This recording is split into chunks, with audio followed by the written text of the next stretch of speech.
Xiao is not free. Out of the many characters in Genshin, Xiao has arguably one of the saddest backstories.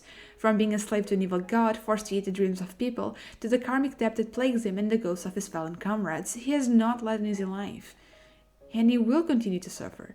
His contract and his nature as a yaksha so demand it. So no, Xiao is not free. Yet the animal archon has taken an interest in him, chosen to protect him and guide him back to himself with the tunes of a Dihua flute when Xiao would have otherwise succumbed to the weight of his karma and become what he is sworn to destroy. It could be argued that Venti gave him the freedom to remain himself and choose his own path, instead of becoming a mindless beast. He did not, however, free him from his pain or duties, or even the memories of the past, just from the fog clouding his mind. Because that is all Venti can do. Each of the 7 archons possesses an ideal or power they uphold: freedom, contracts, eternity, wisdom, justice, war, and love. As such, they rule their nation in a way that reflects this ideal. For instance, Liyue, being a land of merchants, relies heavily on contracts to keep order.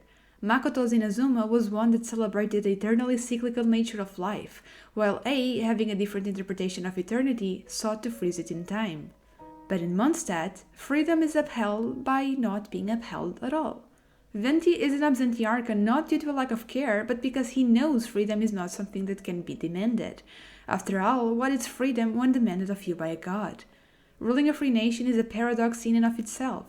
So Venti slumbers away and keeps a low profile, springing into action only when his people's freedom is threatened. But though he knows this is the nature of his ideal, sometimes even he needs to wrestle with the implications. He cannot force anyone to be free, not even if that's the path of least pain and strife. That's a reality he had to face during his time with Vanessa. He dangled the promise of freedom right in front of her face, only to be met with a firm no. Vanessa was bound by her contract and by her love for her people. She was bound by the ideals of other gods, and freedom ends where another god's ideal begins. Venti did grant her freedom in the end, at her own pace after having gone down her own path. On that day, Venti was reminded that freedom can never be forced on anyone.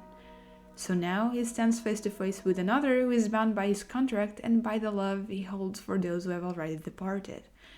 So he doesn't offer Xiao freedom, only a night's rest from his burdens. Venti will not set Xiao free, because he cannot. But perhaps he recognizes that there is another who might be able to lead the lonely Yaksha down the path carved by the winds of freedom, who might be able to free him from his pain.